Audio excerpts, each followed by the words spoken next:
नमः। ओम श्री साई नाथाय नमः। ओम श्री साई नाथाय नमः। ओम श्री साई नाथाय नमः। ओम श्री साई नाथाय नमः।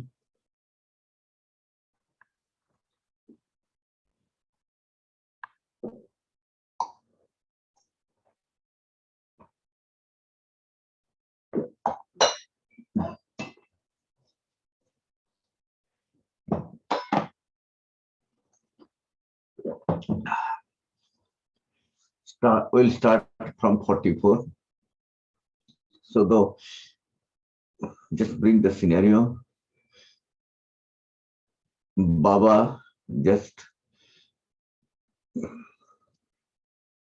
in Dwarka Mai, Nana Satyendra Karite, other people are there. While doing the Pada Prasavahan Seva, Nana Sahib is chanting a Gita Adhyay 4, and he has just completed 33rd shloka of it, and he's about to start 34th sloka. Now when he was chanting, he was just for himself so that he can understand it, but other people, they were not knowing it. So बाबा ने उनको कहा, नाना क्या तू ही अकेले मुझे ले रहा है, क्या है तू ही अपने दिल में कुछ पुटपुटा रहा है, कुछ बड़बड़ा रहा है, जरा हमें भी सुनने दे, क्या बोल रहा है। अभी ये सब स्टोरी 39 चैप्टर में हो गई है, 39, बट इसका एक्सप्लेनेशन देने की जरूरत पड़ी हेमाड पंत जी को। तो इसके लिए ये जो अध्याय है बहुत ध्यान से सुनने के लायक है, बिकॉज व्हेन हेमाड पंत को लगा कि ये फिर से एक्सप्लेन होना जरूरी है, क्यों होना जरूरी है, उसका यहाँ पूरा अध्यात्म से भरा हुआ ही अध्याय है। तो बहुत ध्यान देकर सुनना है इसको।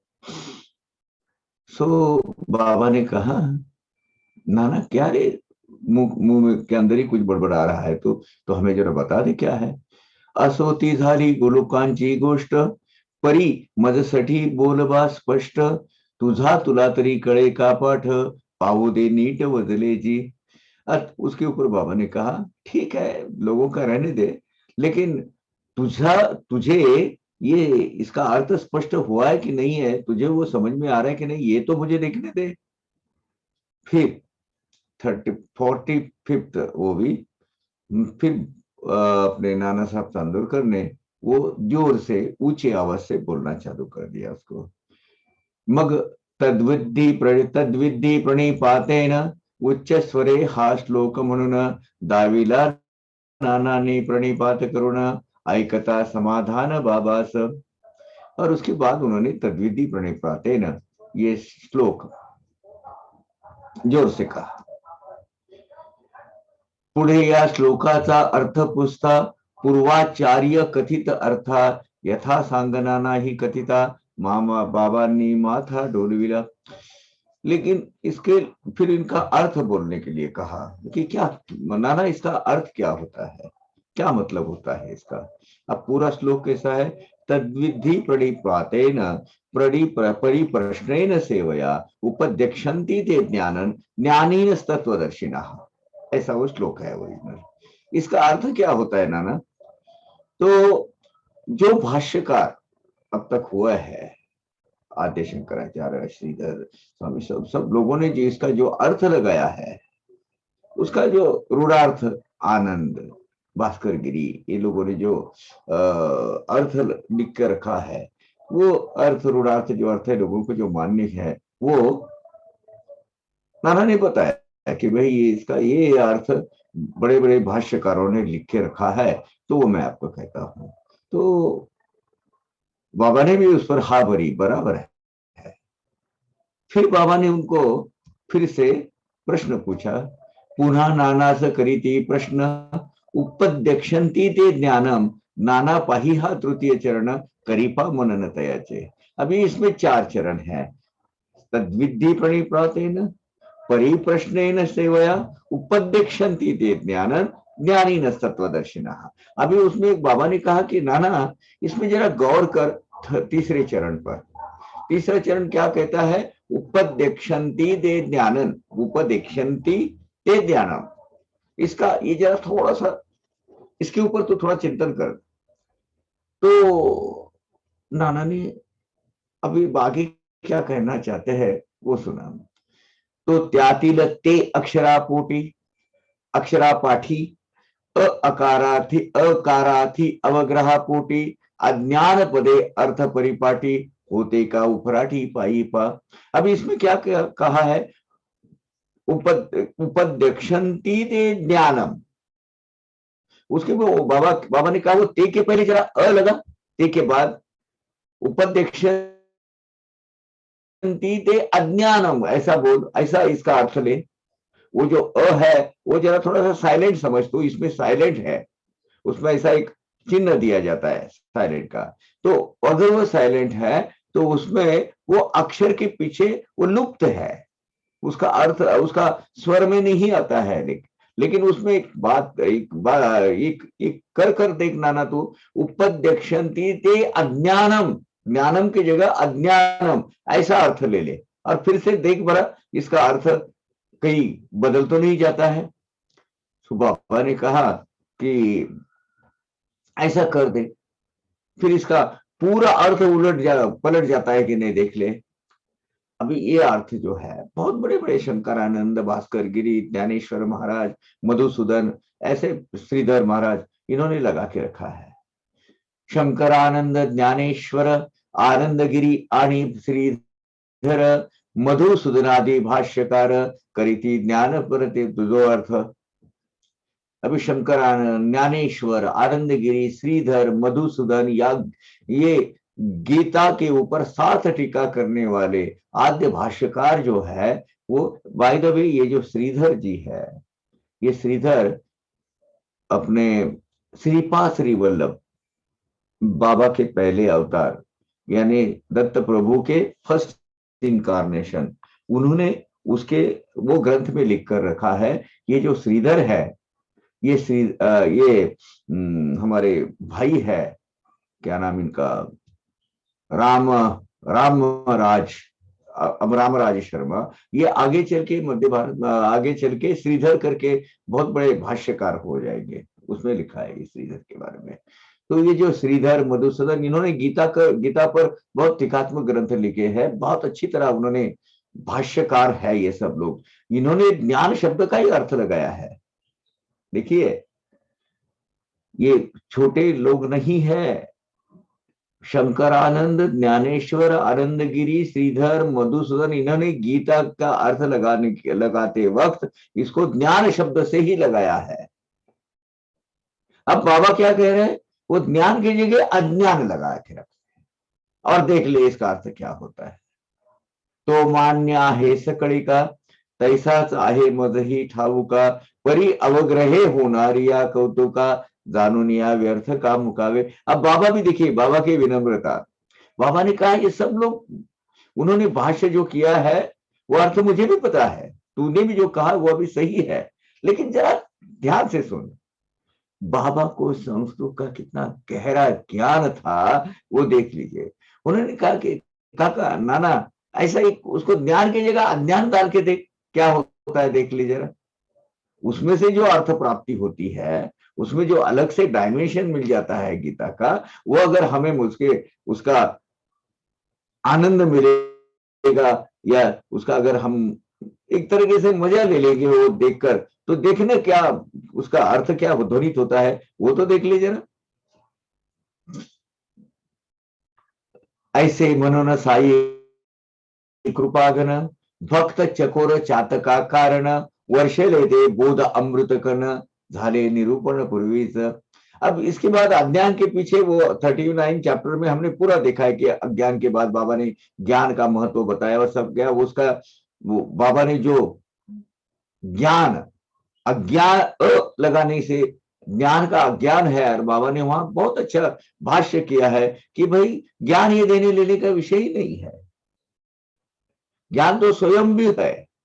हर एक प्राणी मात्र जीव मात्र में ज्ञान है, लेकिन उसके ऊपर ज्ञान के लेयर्स आए हुए हैं। तो हमें एक्चुअली क्या, हम क्या पढ़ते हैं, अज्ञान दूर करते हैं, ज्ञान तो वही की वही है। इसके लिए बहुत अच्छे अच्छे उदाहरण, मिसाल, दृष्टांत दिए हैं वहां।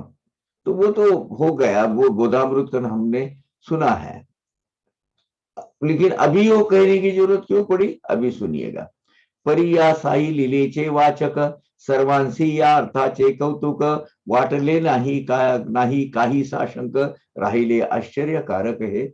अब साई लीला का ये जो 39 चैप्टर था, उसमें ये साई लीला में, ये साई लीला जो मैगजीन है अपना साई बाबा संस्थान का, 1923 से स्टार्ट हुआ, बीच में थोड़ा सा 4-5 साल बंद था, लेकिन अभी भी वहां से कंटिन्यू चालू है। उसमें इसका 39 चैप्टर जब साई लीला में धारावाहिक तरीके से वो प्रसिद्ध हो रहा था, हर एक अंक में, पहले मासिक था वो, हर महीने को प्रकाशित होता था, तो महीने को एक अध्याय वो पब्लिश होता था।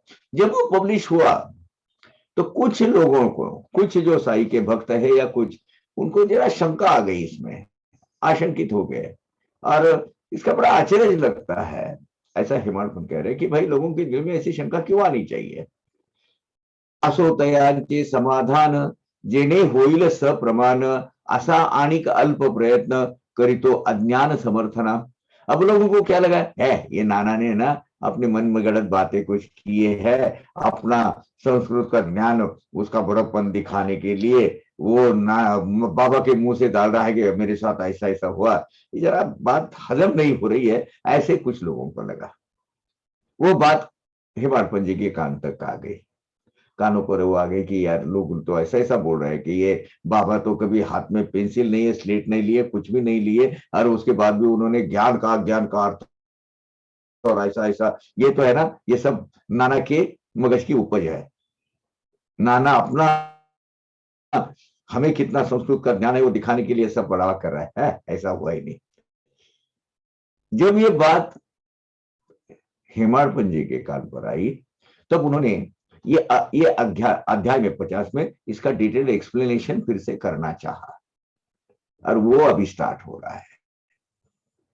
असो तयांचे समाधान जेणे होईल सप्रमाण, असा अनिक अल्प प्रयत्न करितो अज्ञान समर्थना। तो इसके लिए उनका समाधान फिर से हो, तो इसलिए मैं फिर से उसका डिटेल में उसका निरूपण कर रहा हूं, विश्लेषण, फिर से उसको एनालिटिकल डिस्क्रिप्शन कर रहा हूं, फिर से तो मैं प्रयत्न कर रहा हूं। देखिए, बाबा स कोठिल संस्कृत ज्ञान ऐसी ही शंका घेईल कोण, संतान अन अधीत काहीही जाण, शंकेचे कारण अनकचे।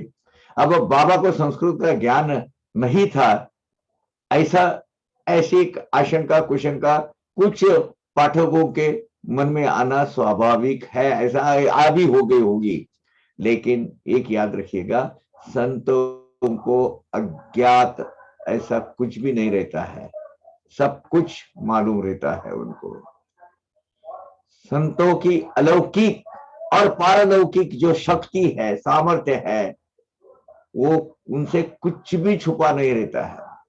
तीनों काल में और तीनों ताल में जो भी चल रहा है वो उनको डिटेल में मालूम रहता है। लेकिन इसमें शंका का कारण अलग है।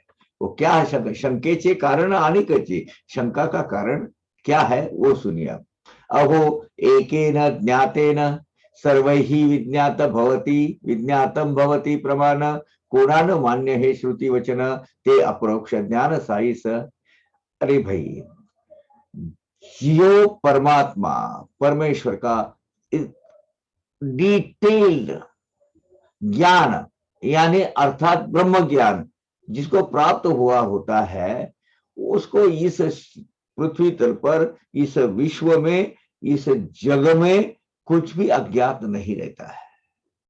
ये स्मृति में रखा है, ये वेदों में लिखा है। ये क्या है कि किस में लिखा है? श्रुति में है। श्रुति यानी वेद।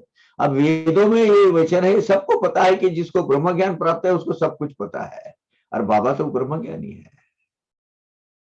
और ये प्रत्यक्ष ज्ञान जो है ब्रह्म ज्ञान साईं भगवंत के पास है, ये तो सब इसको कोई नकार ही नहीं सकते, कोई इनकार कर ही नहीं सकते हैं। फिर ये प्रॉब्लम क्या है, ये जो क्वेश्चन का खड़ा करने का? तो जैसा कर तल स्थित आमलक, कर के बीच में आंवला होता है, आंवला गोटे की जैसे गोल, ऐसा रखो, ऐसा हिलाओ, आराम से अपन उसको झेल पाते हैं, ऐसा हिलाते हिलाते। इतने आसान तरीके से जो ये आंवले को विश्व के जैसा खिलाता है अपने हाथ पर, तैसे आमूल विश्वजा देख, वो अपने हाथ हथेली के पर रखे हुए आंवले के समान विश्व का ज्ञान है उसको। उस संत को कुछ पता नहीं होता है, सब कुछ पता होता है। अरे सविता ही प्रकाशक जाचे नहीं, यानी सूर्य भी जिनके वजह से प्रकाशमान होता है, जिसके ज्ञान से सूरज भी प्रकाशमान होता है, ऐसे संतों को क्या पता नहीं होता है?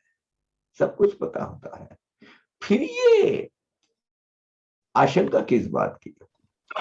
जयाते ही एक ज्ञान, तया सकोठे उरले अज्ञान, तया विद्या जात अवगत जान, महत्व कोण संस्कृता। जो खुद ही ज्ञान का स्रोत है, ज्ञान का मूल स्रोत, उगम जिनसे होता है, ज्ञान जिनसे उत्पन्न होता है, ज्ञान होता है, ऐसे ज्ञानी जन संतों के पास अज्ञान कहां से आएगा? फिर उसमें संस्कृत भाषा का ज्ञान बाबा को है कि नहीं है, उसमें क्या उसके क्या माने रखता है? वो संस्कृत क्या, दुनिया के सभी भाषा का ज्ञान बाबा का होता है। एक है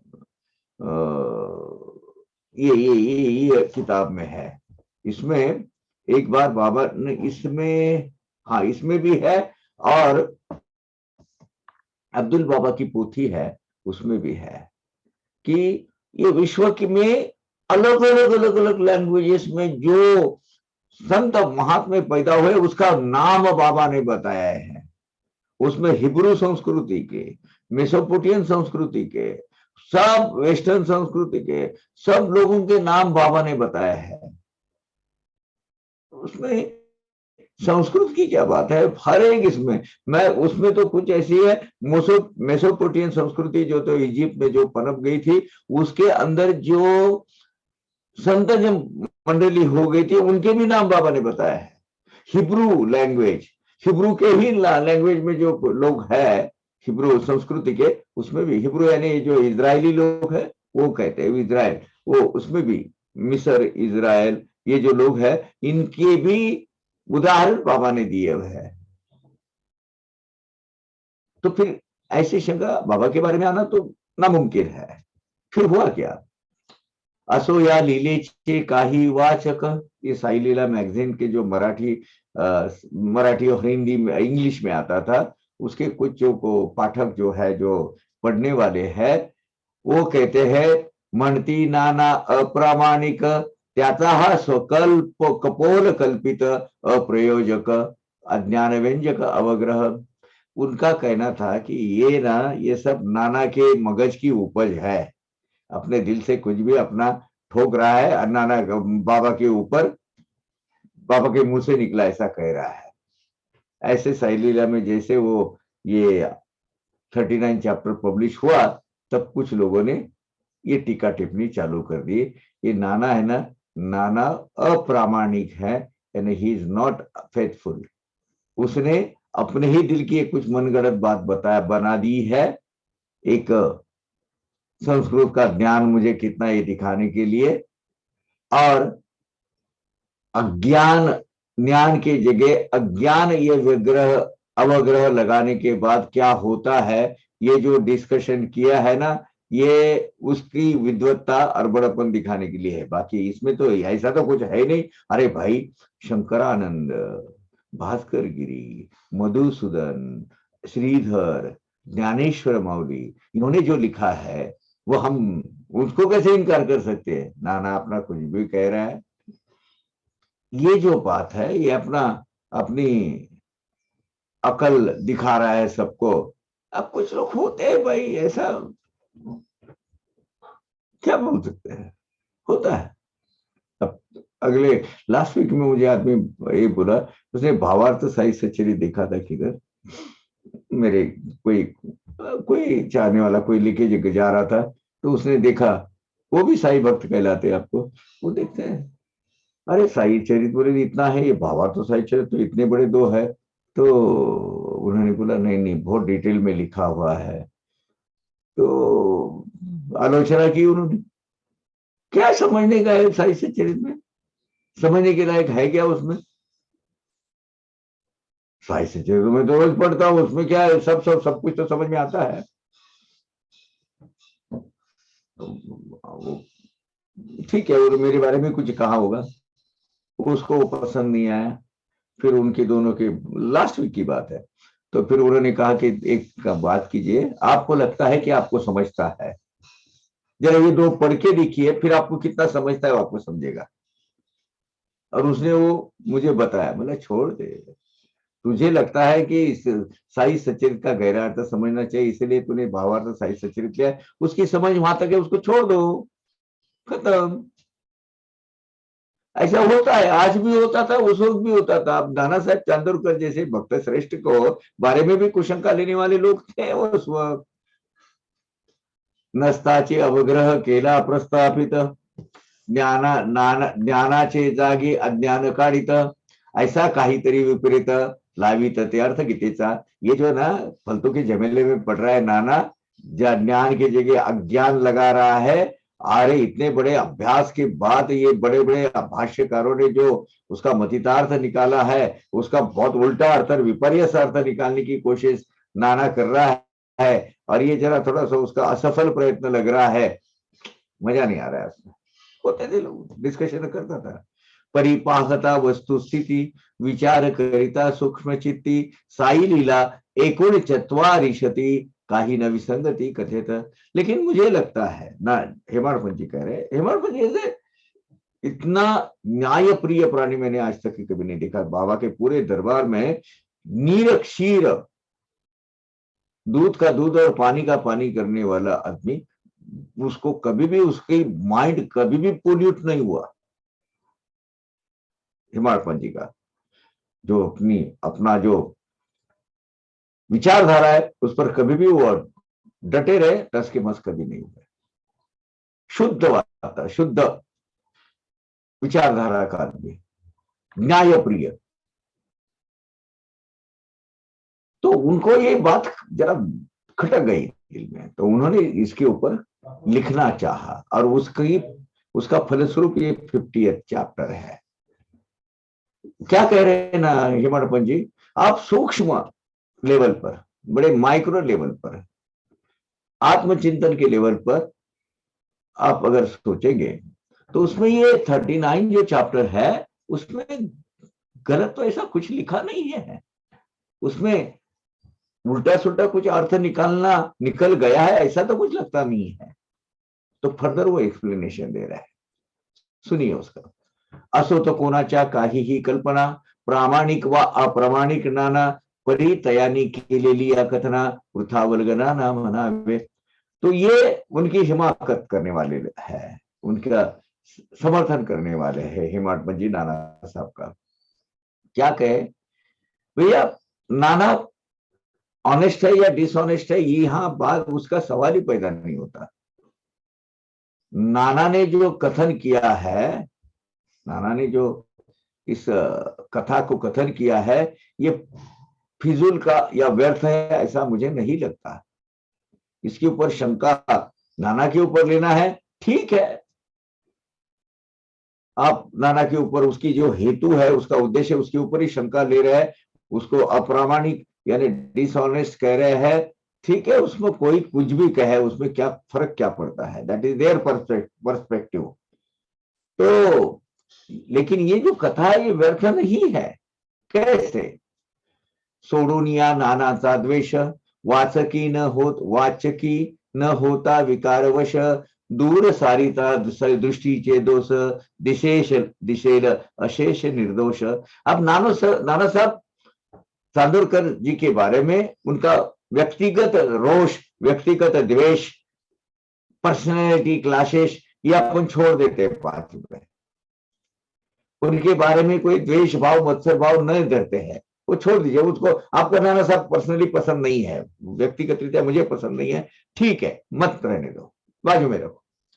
लेकिन वाचक भक्तों ने शुद्ध भाव से नाना के बारे में जो भी प्रिजुडाइज माइंड उनका है, जो पोल्यूटेड माइंड है, वो बाजू में रख दीजिए। और ये कथा समझो नाना की है ही नहीं, तो आपको कुछ भी दोष नजर नहीं आएंगे।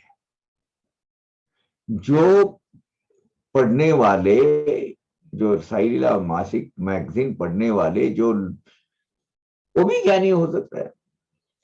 वो जो ये फालतू का ये जो वाद, ये डिबेट खड़ा कर रहे हैं, तो वो डेफिनेटली नाना के बारे में प्रिजुडाइज माइंडेड है, नाना के बारे में उनका माइंड पोल्यूटेड हो गया है, ऐसा ही कहना पड़ेगा। ये तो व्यक्तिगत स्वरूप से ये पर्सनली ले रही है सब लोग। साई लीला उत्तमोत्तम अध्याय 39 वाचल्याविण या अध्याय निर्गम होणार नाही सुगमपणे। इसके लिए क्या करना पड़ेगा? ये अध्याय अगर आपको पढ़ना है, एक्चुअली मुझे कल कहना चाहिए था आपको कि भाई 50वां अध्याय अगर समझना है तो पहले 39 पढ़ना जरूरी है। तो साई नारायण के जो श्रेष्ठतम लीला है उसमें से ही एक लीला है जो 39 चैप्टर में ज्ञान और अज्ञान का बिल्कुल निर्दोष दृष्टि से आप पढ़ेंगे तो ये कथा आपको जरूर पसंद आएगी। क्या है? भगवद गीता श्री कृष्ण मुखी, चतुर्थाध्याय ही ज्ञानमुखी, चतुर्स्त्री शतमलोकी, अज्ञानोन्मुखी प्रवचनम। भगवद गीता का जो चौथा अध्याय है उसमें 34वां श्लोक है, वो श्री कृष्ण भगवान के मुंह से आया हुआ है। अज्ञान के बारे में केवल निरूपण शब्दबंध उसमें किया हुआ, उसमें वर्णित किया हुआ है। क्या है? तो वो श्लोक फिर से 66वां 66 जो वो भी है साई सचरित की, वही है। तद विधि प्रणिपातेन परिप्रश्नेन सेवया उपदेक्षन्ति ते ज्ञानम ज्ञानीन तत्वदर्शिन। हाँ, अब इसका डिटेल अर्थ लिखा हुआ है। हा तो गीतेचा मूळ श्लोक, यातील तृतीय चरणी देख, ज्ञान पदा आदि अवग्रह एक, अज्ञान निदर्शक निगत से। अब गीता का मूल अध्याय अगर आप लेंगे, श्लोक गीता अध्याय का श्लोक का तृतीय चरण लेंगे तो उसमें ज्ञान शब्द के पहले अज्ञान का अवग्रह, भले ही साइलेंट है, आता नहीं है, लेकिन वो अवग्रह, उसका ज्ञान के पहले अज्ञान लगाने के बाद क्या होता है? ज्ञान के पहले अ लगाने के बाद अज्ञान ये शब्द की उत्पत्ति होती है। नानिता मना अवग्रह, ज्ञान हे पदये निसंदेह, तद विरुद्ध न कोणी ही दुराग्रह, ये अर्थ संग्राह्य सर्वथा। अभी अ अगर आप छोड़ देंगे, ये साइलेंट अ है, अगर वो छोड़ देते हैं, वो अवग्रह बोलते हैं उसको, एक अटैचमेंट पहले ज्ञान के पहले अज्ञान लगाने का, अगर और हटा देते हैं तो ज्ञान शब्द निकलता है। और उसके बाद उसमें क्या होता है? जो पारंपरिक ट्रेडिशनल उसका जो अन्वयार्थ है ज्ञान का, वो अबाधित जो भाष्यकारों ने भी लिखा हुआ है वो वैसा के वैसा रहता है। उसमें कोई दो राय नहीं है, कोई दो मत नहीं हो सकते, मत प्रभाव उसमें। गीता के जितने भी आज तक के भाष्यकार है, ज्ञानेश्वर माउली तक, सब लोगों ने वही अर्थ उसका निकाला है और उसका टिप्पणी की है उसके ऊपर। ज्ञानादेव तू कैवल्यम, हे श्रुति वचन सर्वत्रा मान्य, तरी ज्ञानची तत्वज्ञा उपदेश बंधने अनावश्यकत्या। ज्ञानादेव तू कैवल्यम, यानी अर्थात ज्ञान यही परमेश्वर का स्वरूप है। ज्ञान यही परमेश्वर प्राप्ति का और मोक्ष प्राप्ति का शाश्वत साधन है, ऐसा अर्थ उसमें से निकलता है। लेकिन फिर भी ज्ञान ये उपदेश का देने लेने का विषय हो ही नहीं सकता, ऐसा निश्चित नियम वेदों के इस महावाक्य में बोला नहीं है। देने लेने का विषय ज्ञान नहीं हो सकता, ऐसा कहीं एक्सप्लेनेशन नहीं किया है। मी आत्मा साक्षी निर्मल, अभी ध्यान से एक एक सुनते जाइए, बहुत अच्छा गहरा विश्लेषण आगे आने वाला है। मी आत्मा साक्षी निर्मल, शब्द बुद्ध मुक्त केवल, प्रत्यक भूत चैतन्य सोज्वल, अद्वयानंद अडलत में। प्रत्येक भूत यानी प्रत्येक प्राणी मात्र में जो व्यक्त हुआ चेतना, व्यक्त हुई चेतना यानी चैतन्य शक्ति, हर एक प्राणी मात्र में चैतन्य रूप से वास्तव्य करने वाला वो शुद्ध बुद्ध मुक्त, ऐसा वो जो आत्मा है वो सर्व साक्षी, सर्वठाई और अद्वितीय आनंद देने वाला यानी आत्मानंद परमानंद, वही स्वरूप उसका है, ये निश्चित है सब प्राणी मात्र के अंदर। परंतु मी नव्हे अज्ञान, अज्ञानाचे कार्य ही मीन अयम आत्मा ब्रह्म मी जान, प्रज्ञानम आनंद विज्ञान निधान मी। अब ये क्या है, ये दो इसमें महावाक्य लिखे हैं। अयम आत्मा ब्रह्म, अथर्ववेद में ये महावाक्य, अथर्ववेद का ये महावाक्य है, सिग्नेचर लाइन है, यानी आत्मा ही ब्रह्म है। अयम आत्मा ब्रह्म, अभी आत्मा किधर है, हर एक प्राणी मात्र में है, यानी ये अयम आत्मा ब्रह्म है, ये अथर्ववेद का वाक्य है। प्रज्ञानम आनंद, ये ऋग्वेद का महावाक्य है। ज्ञान यही आनंद है, ज्ञान यही ब्रह्म है, ये ऋग्वेद का महावाक्य है। लेकिन अब इसमें क्या है, क्या लिखा है, ये श्लोक का अर्थ क्या होता है, लेकिन मैं अज्ञान रूपी नहीं हूं, मैं अज्ञान निर्मित का स्रोत या अज्ञान का मूल कारण भी नहीं हूं। आत्मा यही ब्रह्म है, ज्ञान यही आनंद स्वरूपी ब्रह्म है। इस दो महावाक्य में भरा वह जो अर्थ है, जो भरा हुआ परिपूर्ण अर्थ है, वो मैं ही हूं, ऐसे श्री कृष्ण प्रभु खुद कहते हैं।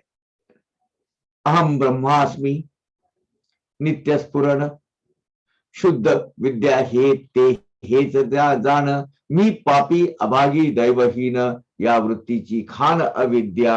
हाँ, अब सुनिए फर्क कहां है। अहम ब्रह्मास्मि, ये यजुर्वेद का महावाक्य है, यानी मैं ही ब्रह्म हूं, अहम ब्रह्मास्मि। मैं यानी मेरे अंदर जो रखा हुआ जो परमात्मा प्रणवाकार आत्मा जो है, ये ब्रह्म, यही ब्रह्म है और यही शुद्ध ज्ञान है। लिसन, मुझे जब पता चलेगा कि मैं ही ब्रह्म का, मैं ही परमात्मा हूं और परमात्मा का एक अंश हूं और मुझसे मैं ही ब्रह्म हूं, जब परमात्मा का अंश मैं हूं तो मैं ही ब्रह्म हूं, इसका यथोचित ज्ञान होना यानी ब्रह्म ज्ञान होना, आत्मा के बारे में शुद्ध ज्ञान होना, और यही ज्ञान यानी ब्रह्म है। यहां तक तो समझ में आ गया सबको। अभी मैं ही वो परात्पर परमात्मा परमेश्वर हूं, इसका शुद्ध ज्ञान होना, ये क्या है, ये है ब्रह्म ज्ञान, ये है ज्ञान, यानी ज्ञान यानी परमात्मा। लेकिन मैं एक अभागी, पापी, दीन, दैवहीन ऐसा आदमी हूं, ये है, यह है अज्ञान। अरे तू पापी परमात्मा वगैरह कुछ नहीं है, तू शुद्ध बुद्ध में जो परमात्मा अंदर बैठा हुआ है, वो जो अंशात्मा है, तेरा आत्मा है, वो ये जीवात्मा है, ये तो भगवान का एक अंश है। अभी तेरा अज्ञान क्या है, अरे ये देह यानी मैं हूं, मैं पापी हूं, मैं दैवहीन हूं, मैं अभागी हूं, ये जो चीज है ये तेरा ज्ञान है। मूलतः तेरा स्वरूप क्या है, मूलतः तू ज्ञानी है, ब्रह्म ज्ञानी है, तेरे अंदर भी परमेश्वर का वास है, वो निरंतर तेरे हृदय में हृदयस्थ है। वो ये है सही ज्ञान। या मायेच्या पुरातन शक्ती एकीचे पायी बंद स्थिती,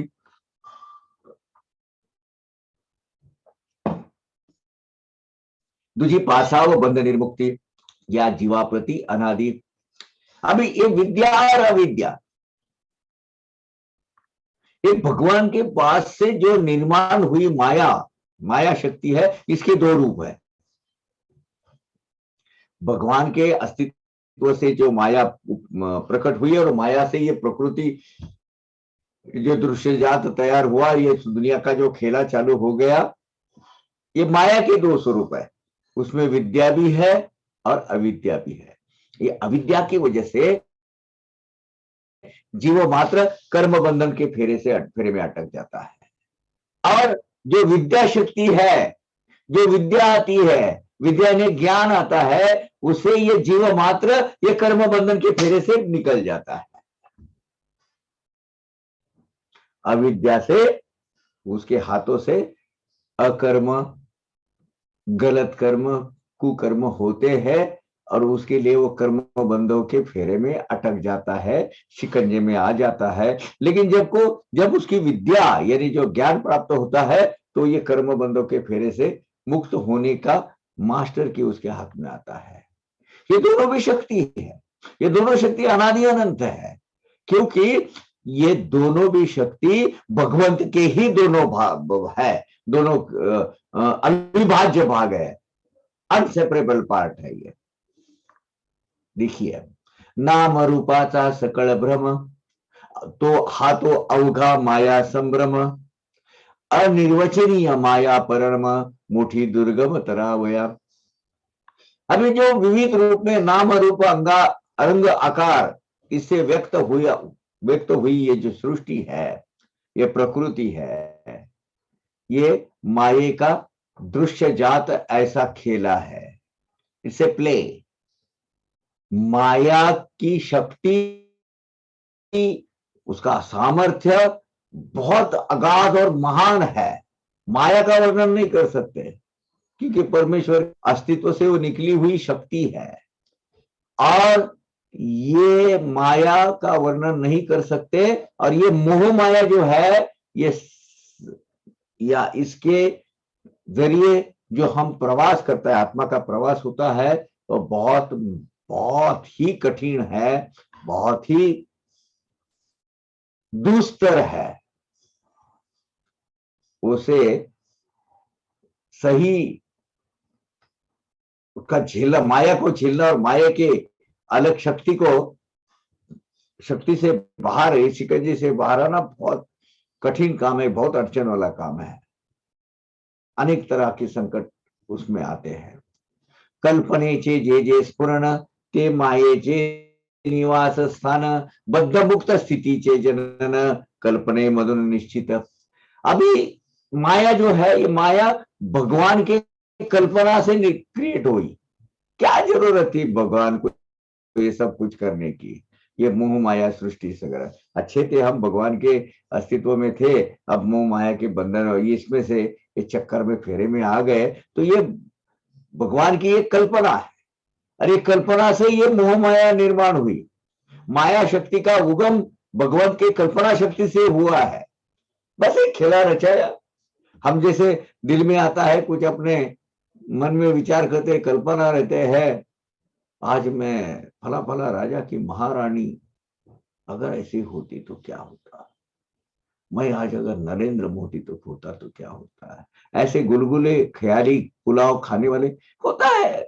जहां जहां कल्पना शक्ति नहीं है, वो तो कल्पना शक्ति आती है। कल अगर साईं बाबा ने कहा कि तू मेरा अवतार है, मेरा इनकारनेशन तू है, तो लोग कितना मुझे सराहेंगे, कितना अच्छा बोलेंगे, मैं साईं बाबा का अवतार बन जाऊंगा। होता है, करते हैं लोग। बाबा की शक्ति अगर सब मुझ में आए तो ये सब कल्पना शक्ति का खेल है। और ये माया शक्ति का उगम है ना, ये भगवान की कल्पना शक्ति से निर्माण हुआ है। और ये जो बंध मुक्त स्थिति माया ने क्रिएट की हुई है कर्म बंधों की। अब कर्म बंधों से कर्म मुक्ति होनी है। अब मुक्ति के अलग अलग संसाधन दिए हुए हैं। ये भी भगवान ने ही एक खेला रचाया है। ऐसा है, हर एक चीज को भगवान ने दो मार्ग रखे हुए हैं। एक जैसे गन्ना लीजिए आप, गन्ने से आप लिकर बनाओ, स्पिरिट वो जो दारू पीते हैं, और ये गन्ने से आप गुड़ शक्कर बनाओ, शक्कर से गुड़ अच्छा होता है। शक्कर तो अभी आई, उसमें इतने केमिकल्स भरे हैं, एक जानो मानो अपने को खत्म करने वाला एक जरिया जो विषैले पदार्थ है उसमें शक्कर है। बहुत सारे केमिकल्स है उसमें, दिखती है क्रिस्टल क्लियर, लेकिन उसमें प्यूरिफिकेशन में कितने केमिकल्स भरे हो आपको। अब क्या किया, अज्ञान अगर है, ये भगवान ने क्रिएट किया है, उससे वो लीकर बनाएगा। ज्ञान क्रिएट किया होगा, उसे भगवान ने क्रिएट किया, उसमें से वो गुड़ बनाएगा, खाने की अच्छी चीज देगा। यानी इस मोह माया के पास भी दोनों भी शक्ति है। एक है मुक्ति पाने की शक्ति, इस संसार के गृहस्थी से जाल में से बाहर निकालने की शक्ति है, वो मुक्ति का मुक्ति, और उसको ज्ञान कहते हैं। और उसके लिए अलग अलग संसाधन बनाए हैं, उसमें से मेन संसाधन है सदगुरु तत्व। ये भी भगवान ने क्रिएट किया हुआ है।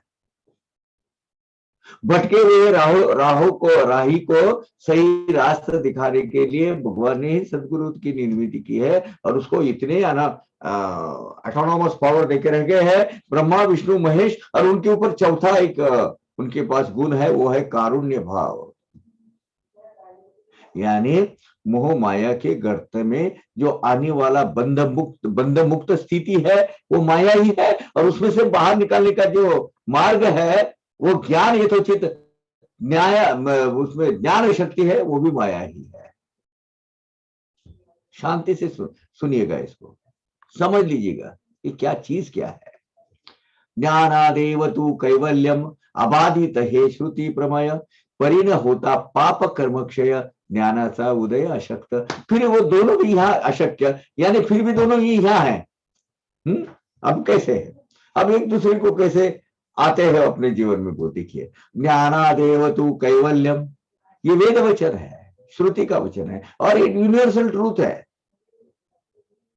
इससे त्रिकाल से अबाधित ऐसा वो सत्य है।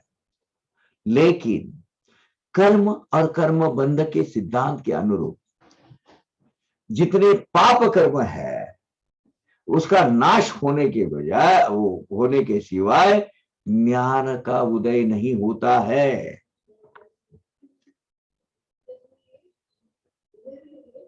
फिर से सुनिएगा, अज्ञान से पापों की निर्मिति होती है, अज्ञान के सिद्धन से कर्म बंध की निर्मिति होती है।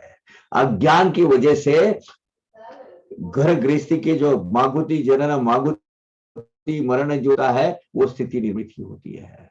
और जब ये पाप कर्म पूर्व संचित पूर्व सुकृत जो हम बोलते हैं, अपने जो अच्छे कर्म है वो अच्छे कर्म जब खत्म होते हैं या खत्म होने की कगार पर होते हैं, या मैं ये भुगत रहा हूं, ये मेरे पूर्व कर्म है, ये इसका यथोचित ज्ञान जब होता है, वो पाप कर्म का नाश होने के बजाय सिवाय ज्ञान का उदय नहीं होता है।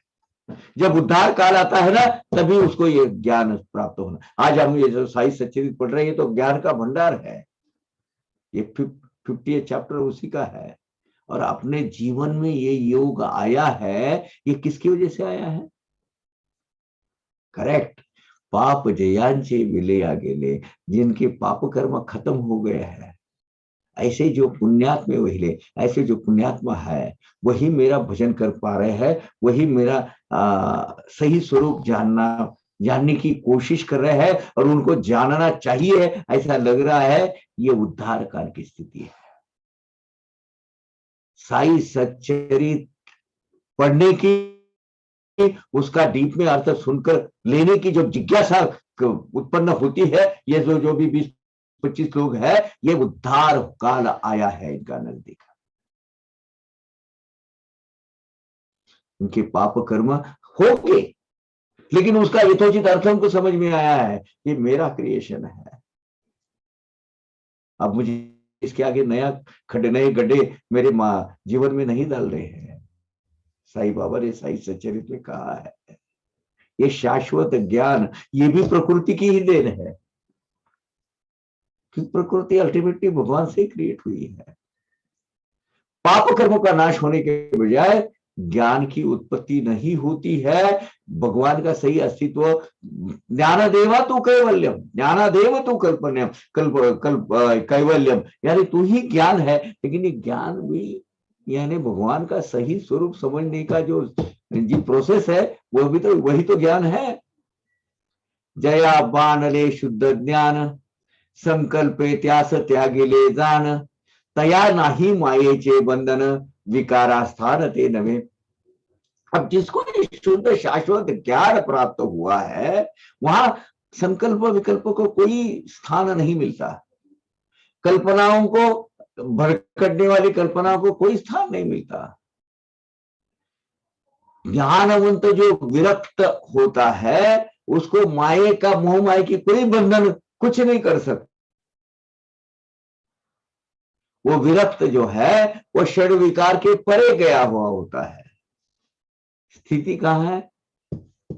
माया के अंदर ही वो व्यक्त हुआ है, लेकिन उसको समुचित ज्ञान की प्राप्ति हुई है। देख भाई, मेरे जो बुरे कर्म हैं, वो बुरे कर्म मेरे पापों के भंडार खड़े करते हैं। अब अच्छे कर्म मुझे ज्ञान, यथोचित ज्ञान प्राप्त कर कर मुझे अच्छे संसाधन मेरे हाथ में देकर मेरी प्रगति करवाते हैं। यहां तक वो पहुंच पाता है। ये कि जो ज्ञान है, यही तो ज्ञान है, यही जो ज्ञान है, यही तो वो शाश्वत ज्ञान है। इसका सही अर्थ समझना, यानी ज्ञानादेव तू कैवल्यम। शुका सारिका परम ज्ञानी, विकल्पे झाली तया ही हानी, अज्ञान प्रकटे विकल्पापासुनी, ते गुरु वाचुनी निरसेवा। अभी शुक्राचार्य, शुक्राचार्य नहीं, शुक शुक शुक मुनि जो है, वो परम ज्ञानी, बहुत बड़े ऋषि तुल्य, ऋषि ही हो सकता है, वो ऋषि है।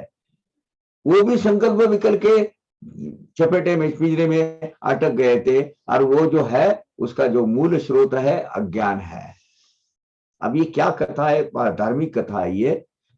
फिर उन्होंने अपने सदगुरु के पास गया और सदगुरु ने उनको यथोचित ज्ञान दिया, उनके विकल्प का नाश किया, ऐसी कुछ कथा है, लेकिन इसका रेफरेंस यहां नहीं दिया है।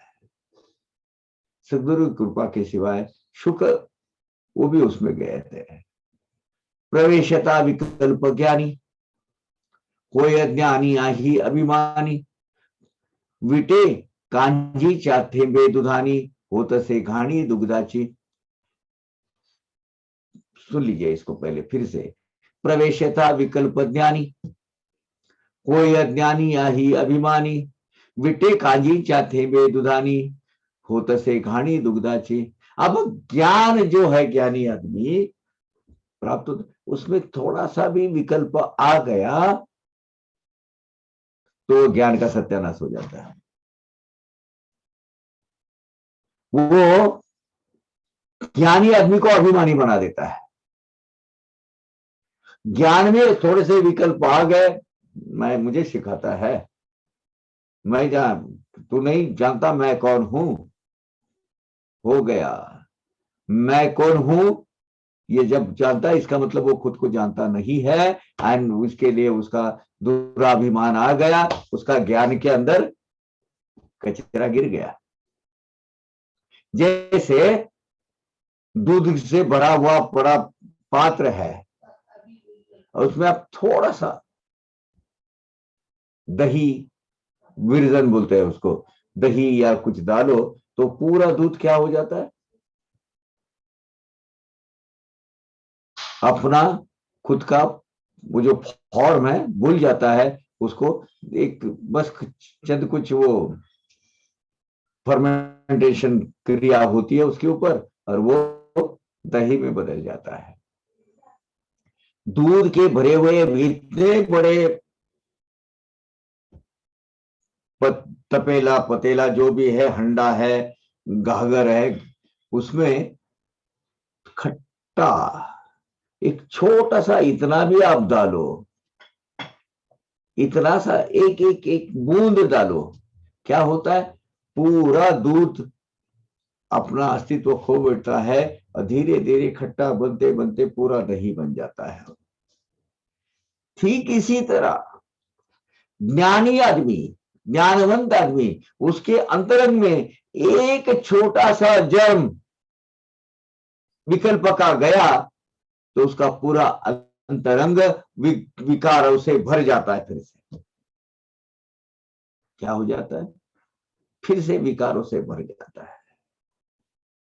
अभी आपको समझ में आया, ज्ञान और विज्ञान, ज्ञान और अज्ञान दोनों एक ही जगह बैठे हुए रहते हैं।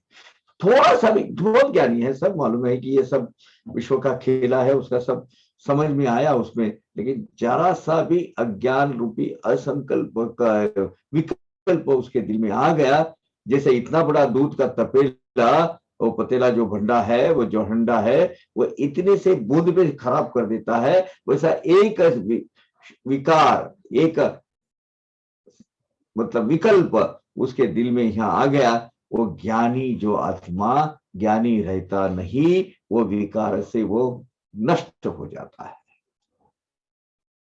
इसीलिए पहले अज्ञान को समझना बहुत जरूरी है।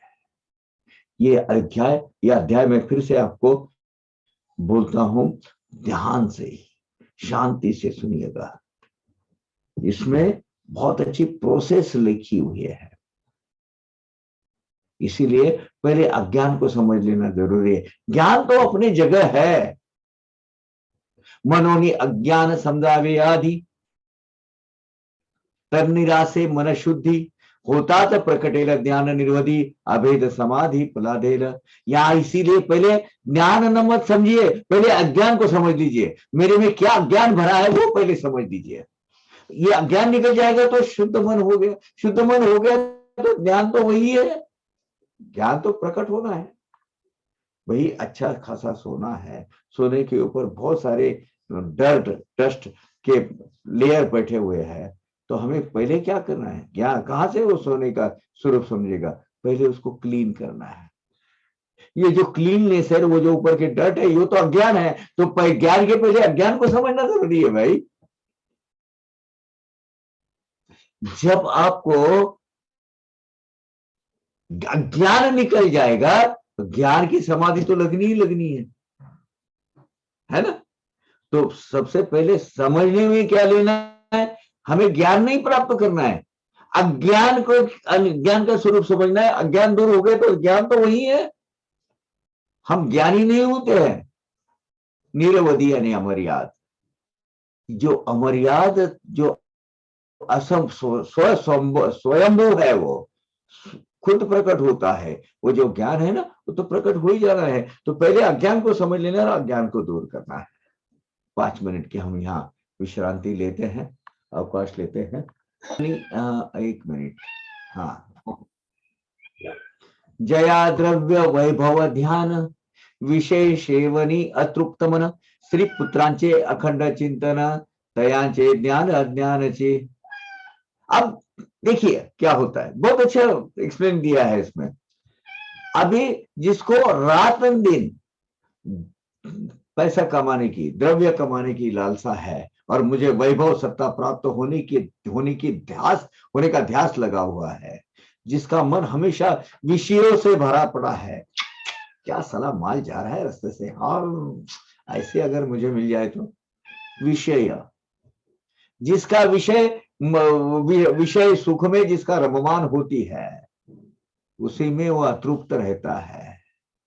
या जिसको घर गृहस्थी से पति पुत्र पत्नी इसकी ही चिंता लगाए रहती है, इनके ज्ञान को अज्ञान ही समझ लो। ये अज्ञान की है अवस्था है, ये अज्ञान है, ये नो नॉलेज अवस्था है। उसको अज्ञान का भी ज्ञान नहीं है, ज्ञान का भी ज्ञान नहीं है। ओके, ऐसा धन सुत दारा मोहित, धन सुत दारा मोहित,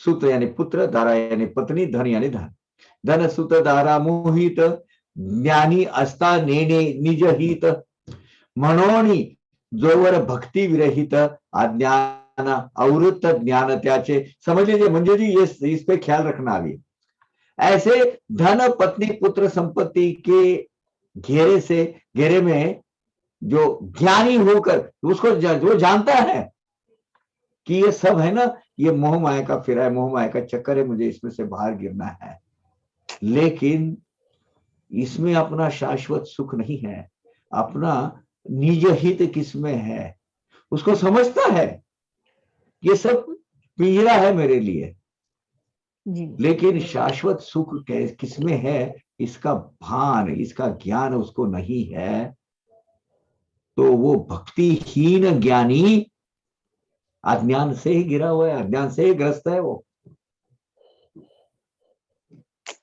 एक तो ये समुचित ज्ञान, ज्ञान और अज्ञान, सत असत विवेक बुद्धि जानने के लिए तुम्हें क्या चाहिए? पहले तो सदगुरु की कृपा चाहिए, सदगुरु की कृपा लिए भक्ति चाहिए।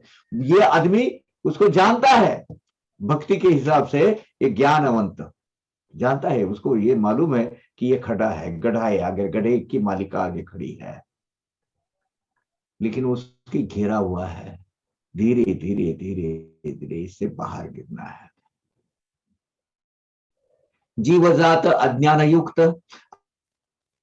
अज्ञान तो नहीं होनी मुक्त, ज्ञानी आनिक ज्ञानातीत होने हे निश्चित ब्रह्म रूप। जब अज्ञानी प्राणी अज्ञान से मुक्त होता है तो वो ज्ञानी होता है। ज्ञान पाता है तो ज्ञान तो ऑलरेडी उसके पास है, अज्ञान से मुक्त हो रहा है वो। और जो ज्ञानी जन है वो भक्ति के माध्यम से ज्ञान के की भी परे जो अवस्था है वो ब्रह्म पद यानी ब्रह्म अवस्था। जब एक बार उसको ज्ञान प्राप्त होता है तो वो भक्ति के माध्यम से ब्रह्म पद प्राप्त कर लेता है। तो हमें पहले प्रोसेस कौन सी है? अज्ञान को दूर भगाना, ज्ञान अपने पास है वो पहचानना, और वो ज्ञान के बल पर भक्ति के माध्यम से ब्रह्म पद प्राप्त कर लेना। Very clear. अज्ञान जाता प्रकटे ज्ञान, क्षमाशील तो सज्ञान, गेला न जोवर देहाभिमान, तोवर तो आधीन प्रकृतीचे।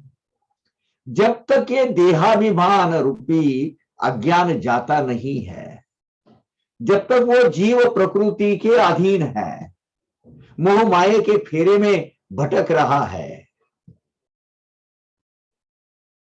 क्षमा भाव, दया भाव, शांति भाव नहीं है उसके पास,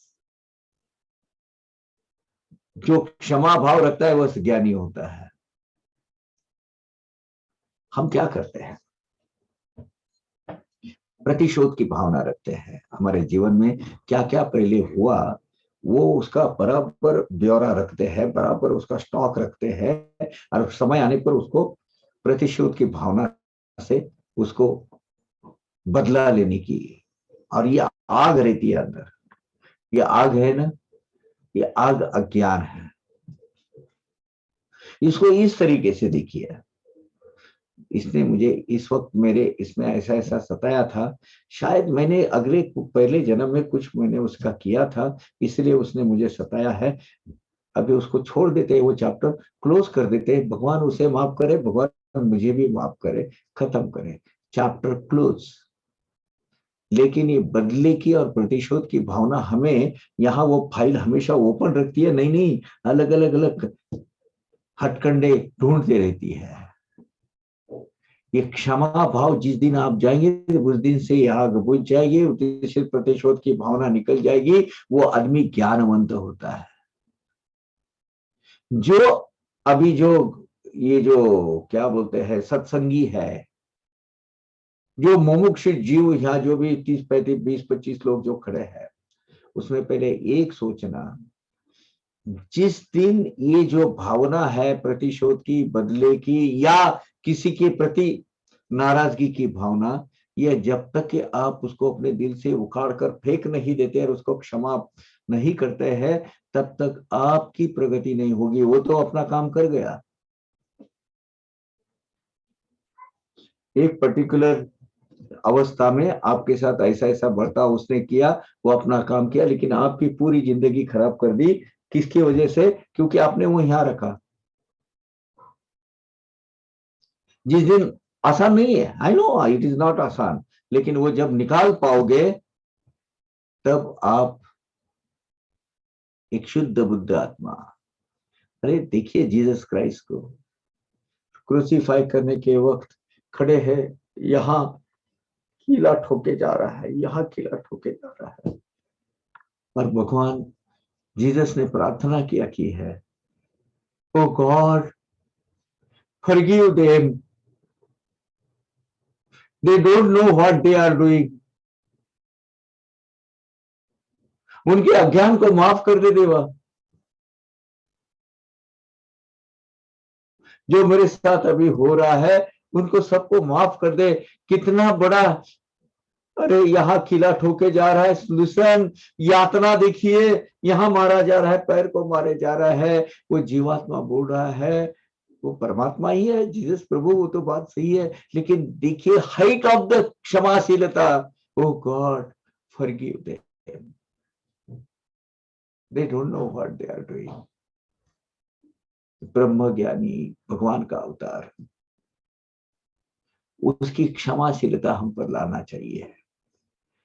अज्ञान का तभी नाश होगा, ज्ञान का अज्ञान का नाश होगा तभी ज्ञान प्रकटेगा ना, पर ये सब अज्ञान है। राम कृष्णादि जे जे अवतार, सनत सनकादि शिष्ट प्रवर, तयांच्या आज्ञेची प्रकृती किंकर, जियेने तदितर भुरविले। श्री राम प्रभु, श्री कृष्ण भगवान, ये भगवान तक के कार्नेशन हो गए हैं, भगवान के अवतार होकर गए हैं। संत संत जन, सनत सनक सनंदन और सनातन, ये जो है ये श्रेष्ठ जन कौन से? ये आदि श्रेष्ठ जन के आज्ञा के अनुसार प्रकृति अपना काम करती रहती है। सनक सनदारी, सनत सनंदन सनत सनत कुमार, ऐसे चार जो है, ये जो इनके आज्ञा के अनुसार, क्योंकि सृष्टि की पूरी जो व्यवस्था है, व्यवस्था ये करने वाले ये ब्रह्मदेव के मानस पुत्र है। ये प्रकृति ने सनक सनत सनक सनक सनक नंदन सनत कुमार, ऐसे जो श्रेष्ठ व्यक्ति है, और सर्व प्राणी जात, सभी प्राणी जात, सकल सृष्टि के ऊपर, संस्कृत के ऊपर अपनी अधिसत्ता प्रस्थापित की हुई है ये लोगों ने, श्रेष्ठ लोगों ने। मुंह माया ने इनका इनको इसको भरकट इसको गुमराह कर दिया है। एक्चुअली जब हम इस मोह माया में ये के प्रकट हुए, दृश्य स्वरूप हुए भगवान की एक परिकल्पना के खेल के अनुसार, तो जीव मात्र को ये पता था कि मैं कौन हूं। जीव मात्र भगवान का एक अंश है, वो पकड़कर ही जीव मात्र ही आया है। बच्चे भगवान का स्वरूप होते हुए इसलिए तो होते हैं क्योंकि उनको ये पता होता है कि मैं भगवान हूं। अभी भी उसकी वो माता की कोख से जो नाभि की जो नाल है वो काटी जाती है। जीव मात्र मोह माया, लेकिन ये जीव मात्रा को गुमराह कर देता है।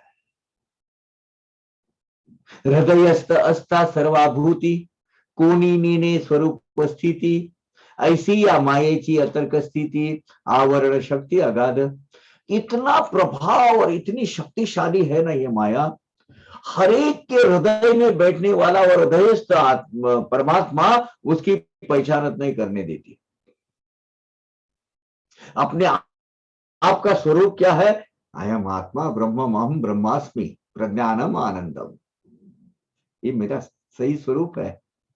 लेकिन मोह माया हमें वो उसकी पहचान यहां होने के बावजूद पहचान नहीं करने देती। ऐसी जटिल अवस्था ये मोह माया मोह माया ने हमें कर रखा है। इसके जो मोह माया के अलग अलग जो पटल जो जो लेयर्स पड़े हुए हैं ना, वो अंदर का जो शुद्ध बुद्ध आत्मा है उसको तो वो पूरा ढक करके रखा है उसमें। जो परमात्मा परमेश्वर का अंश मेरे पास बैठा है उसको तो मानो हमने बुला ही दिया है, मानो क्या भूल ही गए हैं। तो हमें क्या करना है उसमें? ये आवरण शक्ति जो है, ये जो अलग ये जो अंधेरे के पर्दे हमारे आत्मा के ऊपर पड़े हुए हैं, और आत्मा ही हमें वो सम्यक ज्ञान दिलाता है। अब हमें क्या करना है? आत्मा हमें सत असत में बुद्धि के बल पर हमें सही क्या गलत क्या बताता है, लेकिन सदगुरु जो है वो आपको इतनी शक्ति देता है कि गलत क्या है और सही क्या है उसकी क्षमता, वो जानने की क्षमता आप में लाता है। इसलिए भक्ति करना है। मोह माया ने तो पूरा घेर के रखा है, लेकिन हमें क्या करना है? अभी सदगुरु के ज्ञान के अमृत के कर्ण पर हमें हमारा रियलाइजेशन करके, सेल्फ रियलाइजेशन करके हमारा स्वरूप जानना है। क्या सच है, क्या झूठ है, क्या सच है, क्या सही है, क्या गलत है, इसका सम्यक ज्ञान, यथोचित ज्ञान हमें सदगुरु इस क्षमता के खुद बनाते हैं भक्ति के बल पर, और वो ज्ञान हमें प्राप्त करवाते हैं। तो पहले भक्ति करना है। सत्य स्वरूप का यथार्थ ज्ञान अगर किसको भी समझना चाहिए, ऐसी अवस्था, ऐसी व्यवस्था और अवस्था प्रकृति ने हमारे करके रखी है। ये माया की सामर्थ्य शक्ति है। हम हमारा खुद का अस्तित्व ही भूल गए हैं। तरुणा जी को पूछता हूं मैं, तरुणा कितनी बार अपने आप से आज आप बात करती हो? दिन के जो भी 24 घंटे है इंटू 60 मिनट्स है, इंटू 60 सेकंड्स है, अपने आप को कितने टाइम उस संवाद प्रस्थापित करती हो? सबको पूछता हूं। नहीं कर पाते काका, नहीं कर पाते, नहीं करते। करना जरूरी है। अपने आप से बात करो। 24 घंटे में 24 मिनट नहीं, सिर्फ 24 सेकंड निकालो। 2 मिनट अपने लिए दे दो। 2 मिनट, घंटे के 2 मिनट बोलो, घंटे का 1 मिनट, 24 घंटे के 24 मिनट अपने लिए दे दो। शांति से बैठो। भले दिन भर ये प्रकृति तो आपको टाइम नहीं दे रही है, जब अपना टाइम होता है सोने का उसमें से 24 मिनट निकालो। पहले 5 मिनट करते करते करते 24 मिनट तक जाओ, और अपने अंदर में बैठी हुई जो तरुणा है ना, उससे जरा बात करो, वार्तालाप करो। अकेली पड़ी है बेचारी, भटक गई है, और आपका ये जो शरीर जो मोह माया ने दिया है वो चारों तरफ इतना व्यस्त आपको रख रहा है कि, और इतना व्यस्त रखने के बावजूद भी आपकी वो अकल ही खत्म करके रखा है कि उसने अपने अंदर के अंदर तरुणा को जो सफोकेट हुई है, अंदर सफोकेशन हो रहा है उसका, भगवान की भक्ति करने के लिए उसको जरा कनेक्ट करो, उसके साथ वार्तालाप करो, उसकी अपनी जरूरतें देखो, उसको क्या क्या चाहिए, उसके संसाधन वो उसको प्रवाह उसको ला कर दे दो। रोज उससे 5 मिनट बात करो। क्या हमें पाना है, अल्टीमेटली हमारा गोल क्या है, उससे बात करते रहो। धीरे धीरे अपने आप की पहचान आपको होगी। You have lost the identity of your self. ये स्किन बैक को एक टैग दिया है तरुणा अरोरा करके, बस काम करते जा रहे हो, घिसते जा रही हो, घसीटती जा रही हो। यहां से बात करो 5 मिनट रोज के। धीरे धीरे धीरे you will establish the contact between you and that internal Taruna. वो जो जीवात्मा है उसको जो टैग दिया है ना नाम तरुणा, वही जो जो देह को दिया है वही उसको भी दे देते। चलो तो ये देह वाली तरुणा को बात करने को कहो, जो अंदर जो बैठी है। You have lost that contact, उससे बात करो। और क्योंकि प्रकृति ने यही योजना बना के रखी है कि आप दोनों कभी साथ में न आ रहे, आपके साथ में आए तो वो क्या होगी, प्रकृति का सही स्वरूप जान पाओगे। और इसने अपने को कैसे जकड़ के रखा है वो उसका समुचित ज्ञान मिल जाएगा। अज्ञान निकल जाएगा, अज्ञान की जगह ज्ञान लेगा। इसके साथ बात करने से अज्ञान निकल जाएगा। पता चलेगा ये प्रकृति ना, ये हमें जेल में रखी है इसने, इससे बाहर निकलना है। इसमें रहकर ये भी निकलना पड़ेगा, इसे बगावत तो नहीं कर सकते। फिर बगावत करने के लिए सक्षम बनाना है। और वो कौन बनाएगा, भगवान साईनाथ बनाएंगे। आपके दिल में इच्छा जागृत होनी चाहिए, मुझे इसमें से बाहर गिरना है प्रभु। पर वो सब तरह के इंस्ट्रूमेंटेशन संसाधन आपको देते रहेंगे। और वो संसाधन से हमें मोह माया में रहकर भी एस्केप होना है।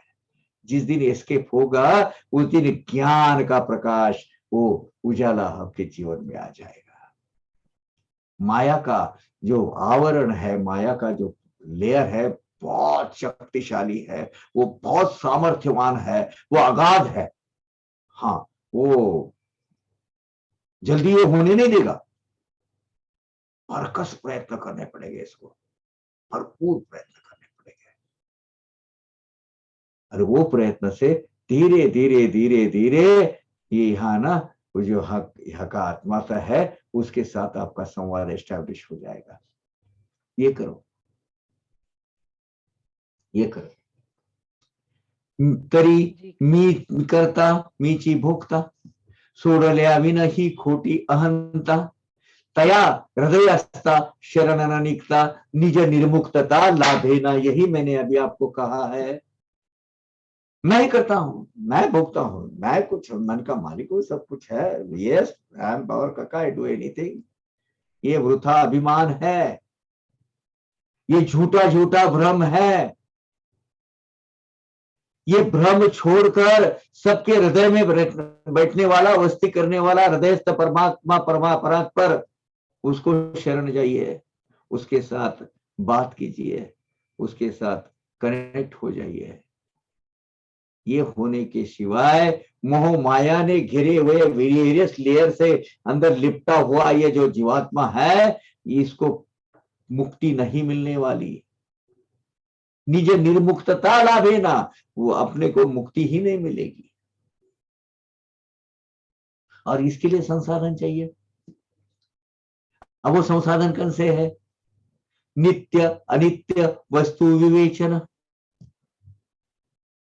सुनिए, एक एक एक एक ये संसाधन अभी भगवान दे रहे। कौन से, क्या नित्य है, क्या अनित्य है, क्या अच्छा है, क्या बुरा है, जो हित वाला है, अहित वाला है। ये वस्तु का विवेचन, यानी ये जो सत असत विवेक बुद्धि, ये हमेशा जागरूक रखिएगा। और उसके साथ में श्रवण मनन निधि ध्यासन, भक्ति की 3 कड़ियां। भगवान का अच्छा जो जो भी है सुनो, उसके ऊपर चिंतन करो, और उसका जो अपना है दूसरे को बताओ, अंदर सेल्फ रियलाइजेशन करके। और निधि ध्यान है, उसका ध्यान करिए, उसकी आराधना कीजिए, उसकी उपासना कीजिए। और फिर क्या होगा, करा वा शमदम शदा शट शमादि षटक संपन्न, शमदम आदि षटक संपन्न। और उसके लिए, ये करने के लिए, भक्ति करने के लिए क्या क्या होना चाहिए? हमारे पास शम दम आदि षटक, यानी क्या? ये संसाधन है भक्ति करने के। लिख लीजिएगा पूरा, हमेशा याद रखिएगा। ये जो अभी चल रहा है वो हमेशा सुनिएगा। कौन सा? 6 संसाधन दिए हैं मनुष्य मात्र को। शम, दम, उपरति, तितिक्षा, श्रद्धा और समाधान। ये परमेश्वर के प्राप्ति के 6 साधन देके रखे। क्या क्या है एक एक साधन? शम, दम, उपरति, तितिक्षा, श्रद्धा और समाधान। शम यानी मन का निग्रह, मन के ऊपर काबू।